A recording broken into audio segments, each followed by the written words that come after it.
Good morning, it's Winnie from Her Wellness Journey here at my first 5K. Check back in later, it's cold. Thank you for tuning into Her Wellness Journey. So I finished my first 5K and I wanted to share a couple of tips and advice that I learned kind of along the way from trial and error. Hey, it's Winnie again. I finished. Off to go eat breakfast and Happy New Year.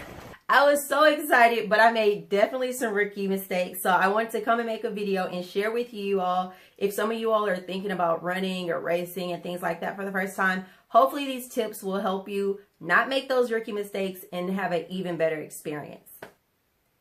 Tip 1, make sure that you practice in your race day shoes.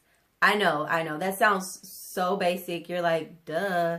But for me, for whatever reason, I had this brilliant idea. I was like, okay, I have these cute, pretty shoes that's going to match my perfect outfit for race day. And then I have my old running shoes that I'm going to practice in and get dirty.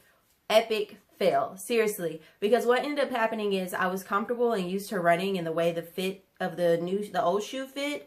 But on race day, when I put on my new shoes and I start running, really, it made a huge difference. Because of course, like my stride and things like that, it didn't work. So I would recommend maybe a month to 2 weeks out before race day, go ahead and bring out those pretty shoes out the box and start practicing in your race day shoes so that it's not brand new to you.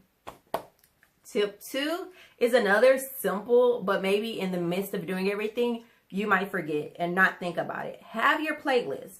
Have your music that's like your mood music that you know you can vibe out to and you can run to and it's going to get you pumped and you can like, oh yeah, I got my stride to it, all that fun stuff. But the big part of that is make sure that it's not connected to an app or anything that streams off of internet.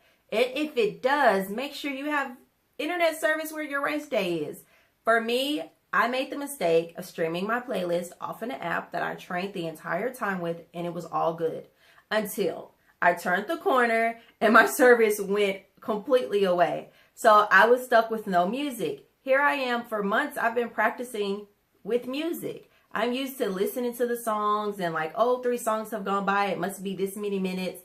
Now I don't have that. And I felt so naked and so strange. And my mind started wandering. I started hearing myself breathing. I started hearing all the self-doubt in my head. So make sure if you train with music that you have a way to keep that playlist on race day. If it's internet based, make sure that you have signal on race day, wherever that location is.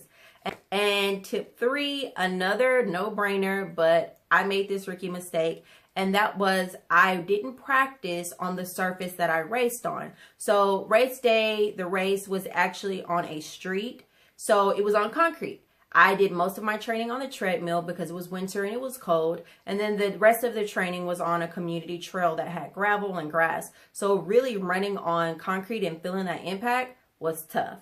And I didn't honestly practice enough outside. Race day was freezing. My hands, my nose, my feet, my toes, everything was so cold and that really distracted me. So I would definitely make sure that if you're practicing outside for race day, perfect. Make sure you do that. If you can do some research when you register, find out what the race is, where the race is going to be. Is it going to be on a road? Is it on a track? Is it on a trail? So that you can try to get out there and practice and run on a similar surface, because that was major. And I would give you a bonus. My bonus tip would be have fun. Going into my race day, I was so pumped. I was so ready. I had this list of things like I want to run, you know, my 5K in this many minutes, and I want to do this, and I want to do that, da, da, da, da, da, da. And really, that's all cool. Having goals are great. But at race day, it's time to have fun. It's time to give it all you got, leave it all out there, and just go for it. All those other things and strategies you thought of and your breathing techniques, just have fun. It'll come, it'll kick in because you've been practicing it. So make sure that you live in the moment, you enjoy the experience, and give yourself gratitude because you did it. You made it. Not only did you train, you registered and you followed through and you showed up and you're in the race. So have fun. Just a quick recap, make sure you train in your shoes that you're gonna run in. Make sure you have stable internet connection or some kind of playlist so that you can have your music in your head so you can really vibe out. And third but not least, make sure that you actually practice on the surface that your race is going to be on. Your race is probably not going to be on a treadmill. Don't do most of your training on the treadmill. And while you're doing all of that, don't forget to have fun. As always, make sure you like, comment, and subscribe to Her Wellness Journey. I appreciate you all watching. Hey, send this to a friend. Tell me some of the tips that you use to get ready for your 5K, because my next 5K is coming up and I want to make sure that I'm super ready and have fun, but also be prepared. Thank you again, and until next time, peace. I'm out.